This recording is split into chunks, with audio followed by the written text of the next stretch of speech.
Support comes from the Missouri Forest Products Association, saluting Earth Day on April 22nd with an ongoing commitment to help offset carbon emissions with sustainable harvesting of Missouri forests.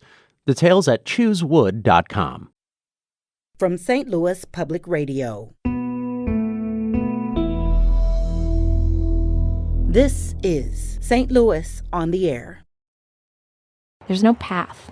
We walk between the trees, clearing away fallen branches until we get to a spot marked by a wooden stake, an American flag, and some red, white, and blue fabric flowers that Alma previously placed there. The stones are sliding down the hill. So not only did we dig them out of the ground, we have to now get the geospatial map so that we can put them where they're supposed to be. We had a crew that came out in May and were able to cut 2 feet of grass, although all day long you just heard, headstones being hit by the lawnmowers all day long. This is horrible. This is shameful that this exists like this. When I see this in the 21st century, I just saw what sad state that we're in. You can come in and just do it all. That sounds amazing, but if you teach 5 youth to do it, that's even more amazing. I'm Sarah Fensky.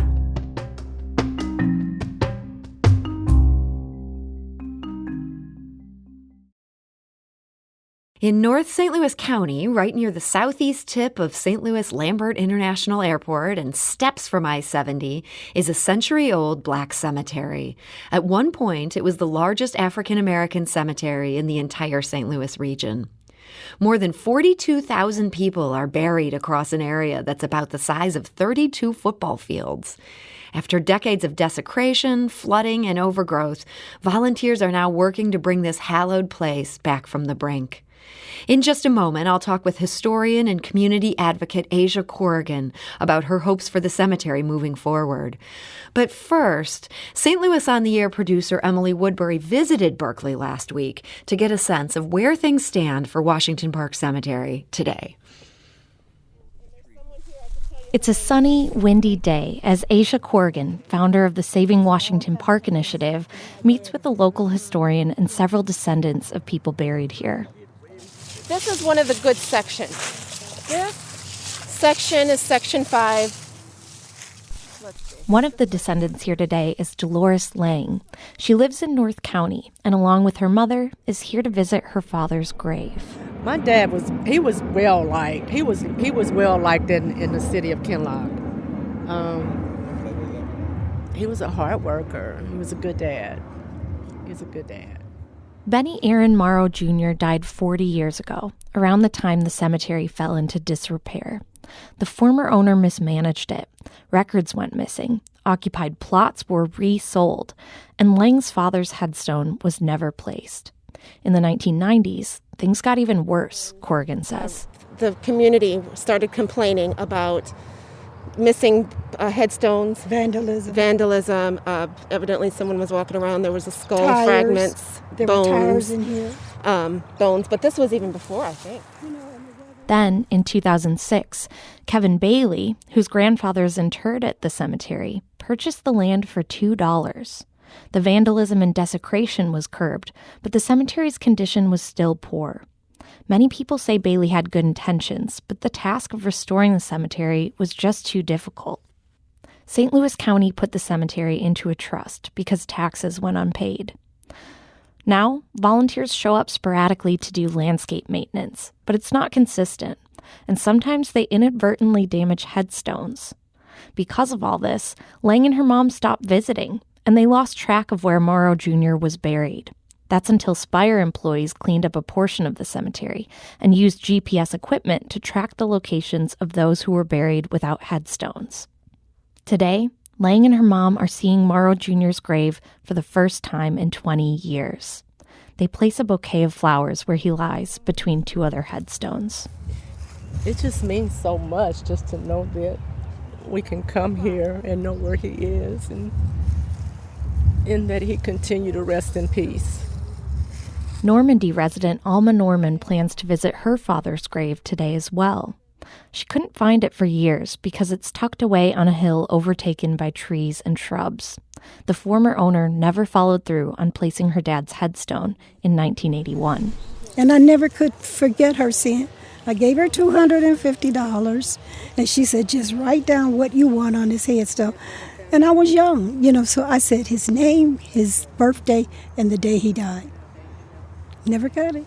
I don't think I never got it, I never seen it. As we head to other sections of the cemetery, it's apparent just how much work there is to do.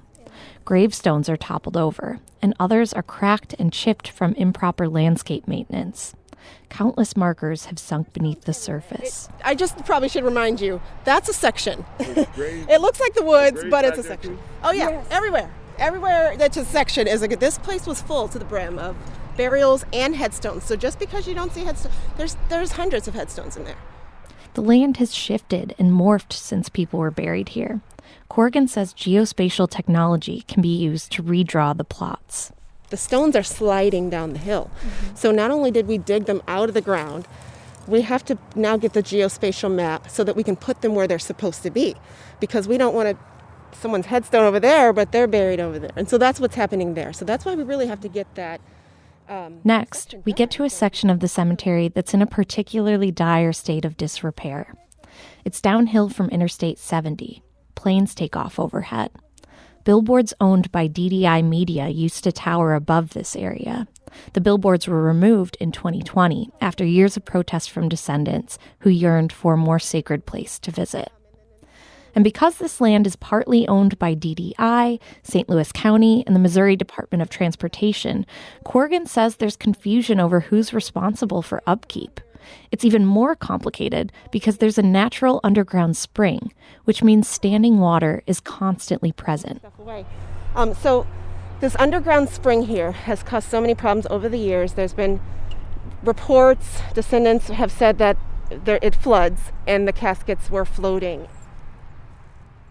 A drainage pipe meant to divert the water was never finished due to Metrolink and Lambert expansions in the mid-90s. So MoDOT's going to point DDI is going to point the finger at MoDOT. MoDOT's going to point the finger at DDI. Or they might point the finger at St. Louis County if they own that ditch strip. Whoever owns that strip is part of the problem. The highway is probably stopping the spring, and then it's DDI's land. So somebody's got to fix it. Corrigan points to the middle of the pond, where two wooden stakes poke out of knee-deep water.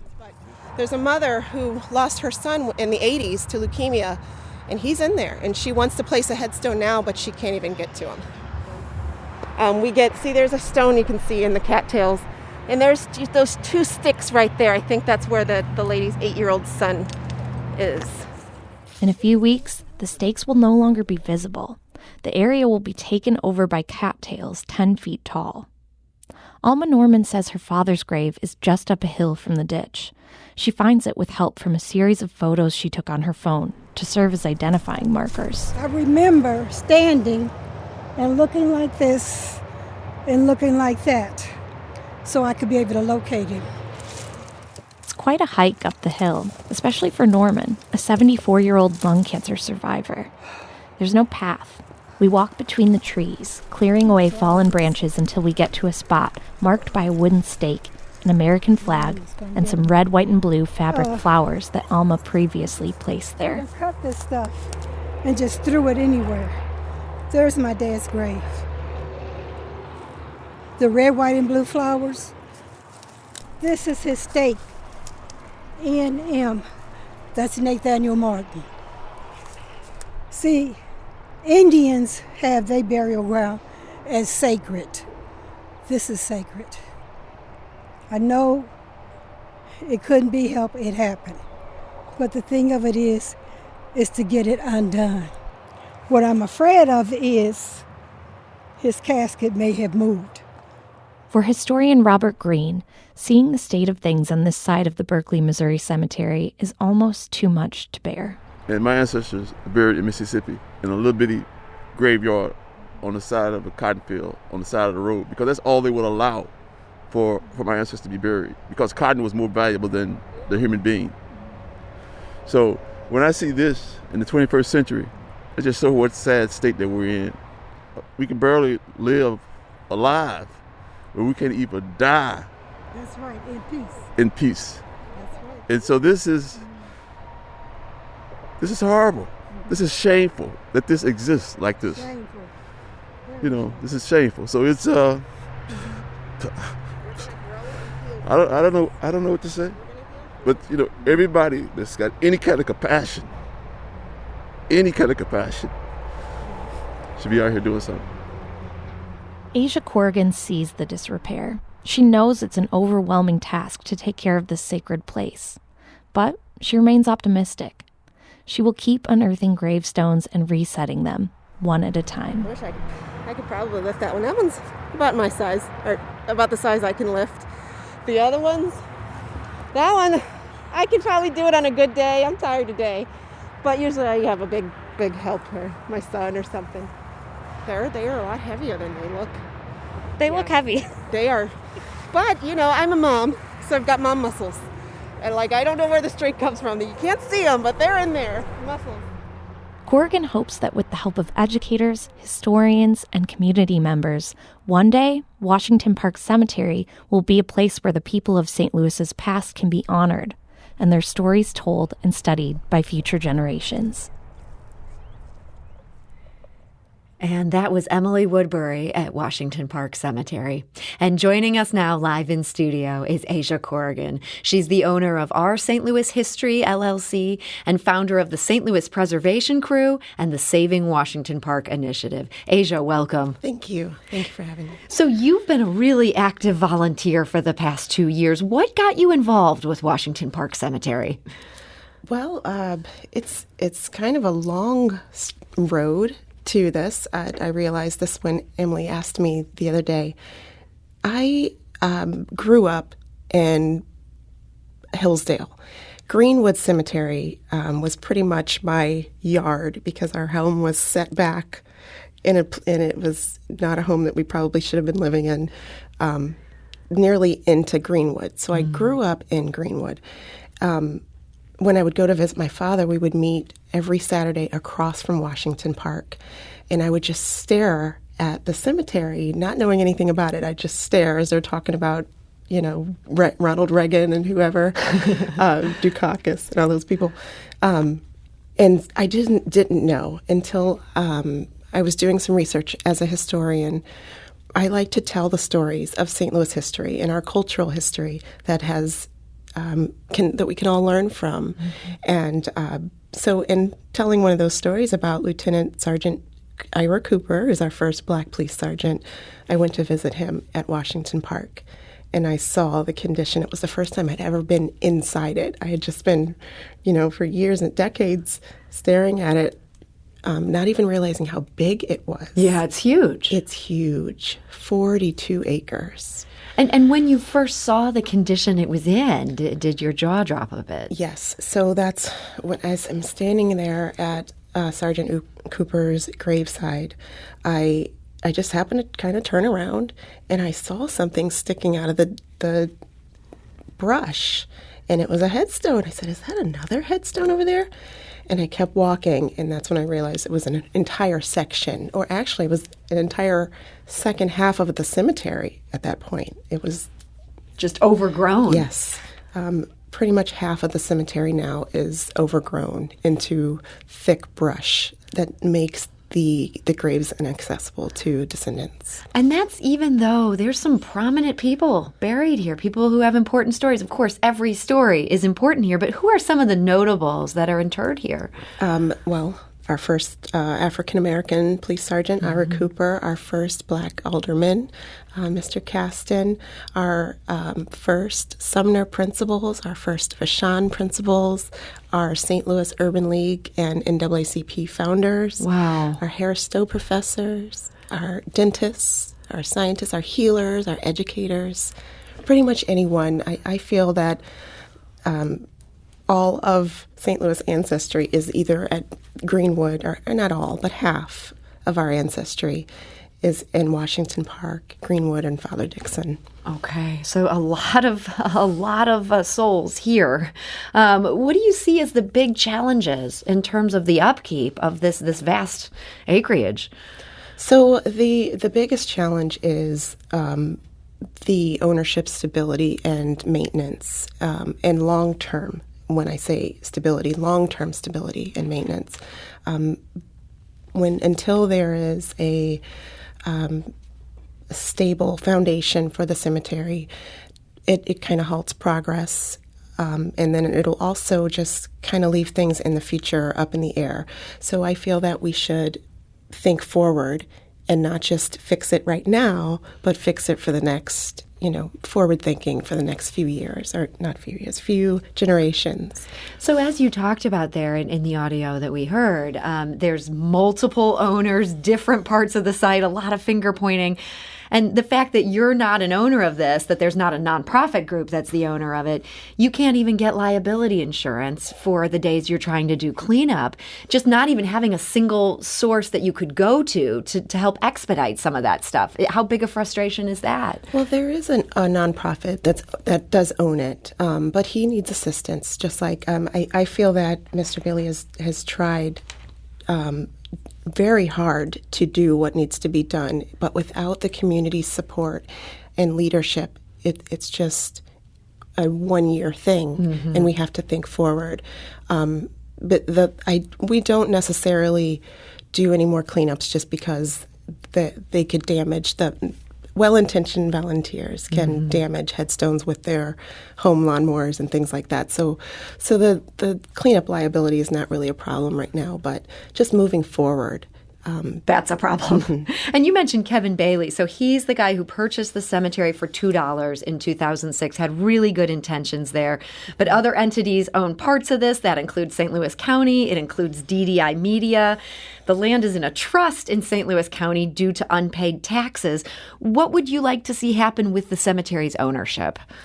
Well, I feel that this should be a partnership with the city of St. Louis or the county to work with Mr. Bailey or a descendant group that can assume management, and that way they can apply for the grants that are coming down.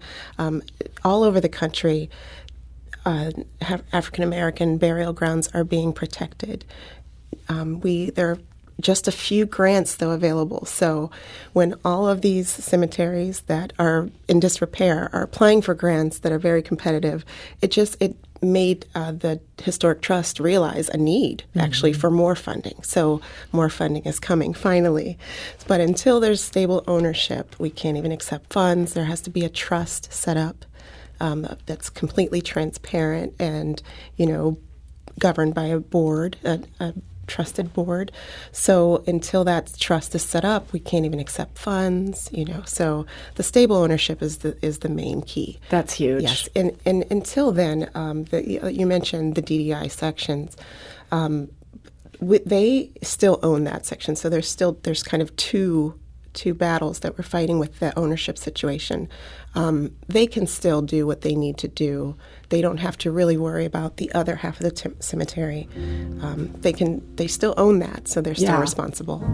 We're talking today to Aja Corrigan. She's a historian and a community advocate. She is pushing for attention to Washington Park Cemetery. We need to take a quick break. We'll be back shortly to continue this conversation with Aja. This is St. Louis on the Air on St. Louis Public Radio.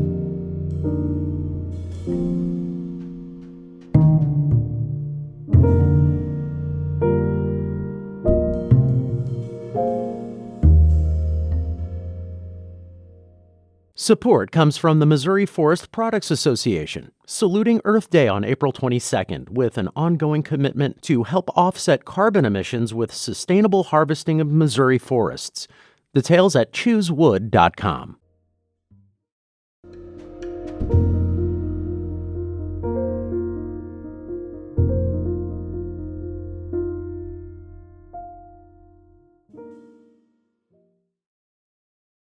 Welcome back. We are talking about Washington Park Cemetery with Aja Corrigan. She's the owner of Our St. Louis History, LLC. She's the founder of the Saving Washington Park initiative that is trying to make some big changes there in this North St. Louis County cemetery. Now, Aja, our producer spoke with Brian Macklin, who's a descendant of someone buried there. He brought up how difficult it's been to get other descendants involved in these efforts. He said that the historical trauma that these families have faced has led them to avoid talking about death and to avoid talking about this cemetery. He called it a cultural disconnection with death. And he noted that if you look at the dates on the gravestones at Washington Park, so many of these people died young and in tragic ways. Do you see that reluctance from some of the descendants who otherwise might be interested in getting involved with this? Well, maybe Mr. Macklin was mentioning the break in the families, and because of some of our lineages are so disconnected, some youth don't even know who their great grandmother or maybe grandmother on one side of the family could be. So that may explain a lot of the absence. In my view, I don't think that descendants should have to come and clean up a cemetery. They should just come and be able to enjoy the place and spend that time with their loved one. I mean, that's something so many of us take for granted. We don't even think twice about the fact that if our grandfather is interred somewhere, that's a well-maintained space. Yes. So the key to that is a youth crew, and we feel that if we teach the youth how to care for the cemetery going forward, not only will they use these transferable skills there at the cemetery for years on end and till the future, but they'll also be able to use those skills to transform their neighborhoods as well. So what's this idea with the youth crew? What would you like to see happen here? So already that the youth have been learning so much at the site. Not only can we reconnect some of these lineages, which I feel is very important to solving a lot of the community trauma in St. Louis. If you knew who your cousin was, would you pull the trigger, or would you shoot, or, have a conflict with someone if you knew that was your cousin, and it could be, yes, they still would, but we have to try. But not only that, this is an educational ground, and these ancestors are wanting us to reach back, as Sankova says, and learn from them. And they're trying to teach us geospatial technology. This is a big part of this effort, yes. Yes, the geospatial is huge. That's going to help us do the ground survey and reconnect those lineages and the data and the records and lead people to their ancestors immediately. But there's roads that need paved. There are trees that need cutting, that the grass, of course, needs mowing. And this is a specialty landscaping job. This is not just a football field. You can't just come in and tear through it. You have to know what you're doing. You have to, use special equipment. It's a skill. So these are all skills that our youth can not only master, but that they can also use to take care of Washington Park going forward. And so this would be a brigade of young people. They'd be trained in how to do this properly, and they would take and get paid. That's huge. Yes. So what would it take to pull this off? A stable ownership. Yeah. It all comes back to that. It all comes back to that. Once we get that ownership situation, we'll have a trust set up for the philanthropist and the grant funding and all of that to pay the crew. So stable ownership, this seems like the key to everything that follows. For those of us on the outside looking in, what can we do to help push in that direction with all these different parties and all these different complications? Well, I think just to come and support, contact either Mr. Bailey or the St. Louis Preservation Crew to let us know how you can help us move forward. And this is not a one and done. What Washington Park needs is the same loyalty that these people have shown. I shouldn't say these people, that those resting at Washington Park have done some amazing things to bring St. Louis forward, and we need to return that loyalty. So our corporations, our organizations need to be committed to this long term. It's not just come on a Saturday and do a team thing, although that is helpful also. You can see Spire has done some amazing things in just 2 days. They were doing an incredible amount of work. But, going forward, that's not their business. So we just need other organizations that are willing to put in that same kind of work. So that's the Saving Washington Park Initiative. We have a link on our website. That's stlonair.show. We also get that up on our Twitter at stlonair if people want to get involved in helping in this effort. You mentioned Spire, and we learned that they were doing work with this GPS technology. There's so much talk these days about St. Louis being a geospatial hub. What kind of potential do you see here for partnerships with educational programs and all that work happening here? Well, we're already partnering with Esri, who's taken the lead, and we've been working with Andy Deering and Dan of Esri, and so they've steered us in the right direction, connected us with the people, including Seiler Instruments, who has loaned us the geospatial equipment. We've been working with UMSL and SLU and WashU to start in SIUE to start geotagging, and Spire, geotagging the sections. But this is a technology that I would like to introduce to the high schools in the area of the descendants of this community that might not get the exposure to this. It's beautiful. It sounds complicated, but it's super easy technology. It's really just geotagging, and it's beautiful work and a beautiful day. It's just light work.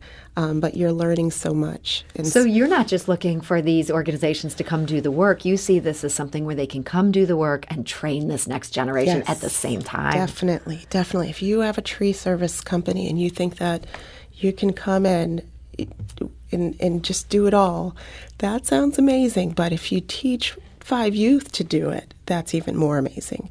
Mm-hmm. If you see that there's a road that needs to be paved and you want to donate a free road, bring 5 youth over there with you when you're laying it, just to show them how it's done. So it's not just coming in and doing it for us. Mm-hmm. That's not our vision. I think that's a short-term fix. And one community coming in for a one Saturday feel-good, community team-building event is not what's best for the Washington Park, because that stuff will just grow back next year. You've seen that happen. We've seen that happen, and we don't want to re-traumatize our volunteers, or traumatize them as well, because people's time is precious, and we don't want to waste their time clearing something that's just going to grow back because there's no management to keep it cleared. And you've been talking a lot about these youth. At this point, the youth are there, they're ready to serve, or are you also working on finding them? Yes, we are reaching out. Mr. Green was able to connect us with some youth, and so that we're having some conversations with them. The schools are willing also to come. So we're still looking for those youth also. We're always going to be looking for those youth, especially in the future when it's more stable and we'll have those employment opportunities. Again, when you take care of this ownership issue, then, okay. Well, again, that's the Saving Washington Park initiative. If people feel led to get involved in any number of these ways, we've been talking about long-term solutions, and it's clear that, that's got to be the big focus here. But there's also the short term. The grass is going to start growing very soon. Yes. What will you be focused on in the weeks ahead as we're finally getting into spring here in St. Louis? So when I first started with Sergeant Ira Cooper, I didn't realize that most of the sections were actually sections because the grass had grown to about 2 feet, and a lot of the headstones are about 2 feet tall, so they're completely camouflaged in the grass. So in about 2 or 3 weeks, we're going to be there again. That was April, May. We had a crew that came out in May, and we're able to cut 2 feet of grass, although all day long you just heard, headstones being hit by the lawnmowers all day long. But at that point, when it's 2 feet high, there's nothing else you can do. So we just can't let it get that high. So what we're trying to do is make sure that the grass doesn't get high. In whatever way we need to do that at this point, we have to work with Mr. Bailey to see if volunteers can come in. He'll have to work out all that liability-wise. But at this point, we just need the grass to not grow to a crazy amount. And also, there are volunteers who are cutting down trees. But in doing that, they're laying them directly on top of graves nearby. So that's not exactly, there's a plan to all of this. There's a preservation plan that you must follow, and there's a timeline, a budget. And so all that, the chipper has to be timed in and budgeted in. Otherwise, now you're just sitting there with cut down limbs all over the cemetery. And what the volunteers then do is set them on fire on top of the burials, on top of the headstones. And finally, I think we got them to stop doing that. So now they're kind of just trying to figure out how to get all the trees out that they've cut down. Okay. Wow, this is such a complicated issue. It feels like for every solution, there ends up being some complication. But you're working hard, and it's great to hear there's so many people who are trying to help. I want to encourage people, don't just show up, don't just start clipping the grass. Check out the Washington Park Initiative, Washington Park Cemetery. So much going on here.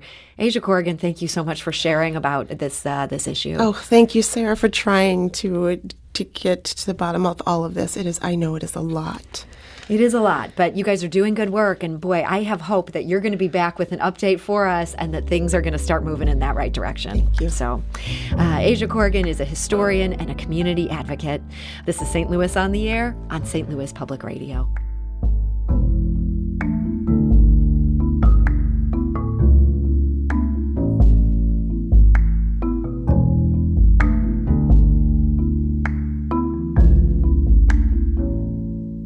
Today's episode was produced by Emily Woodbury with audio engineering and podcast design by Aaron Dorr.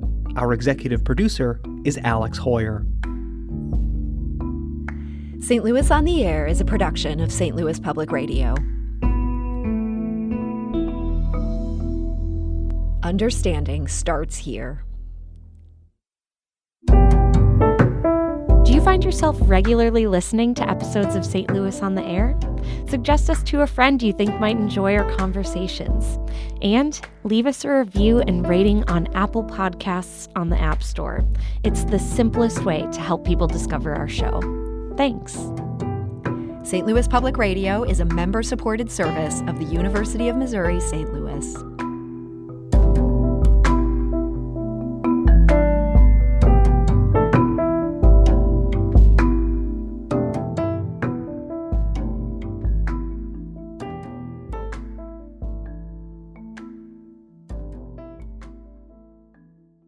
Support comes from the Missouri Forest Products Association, saluting Earth Day on April 22nd with an ongoing commitment to help offset carbon emissions with sustainable harvesting of Missouri forests. Details at choosewood.com.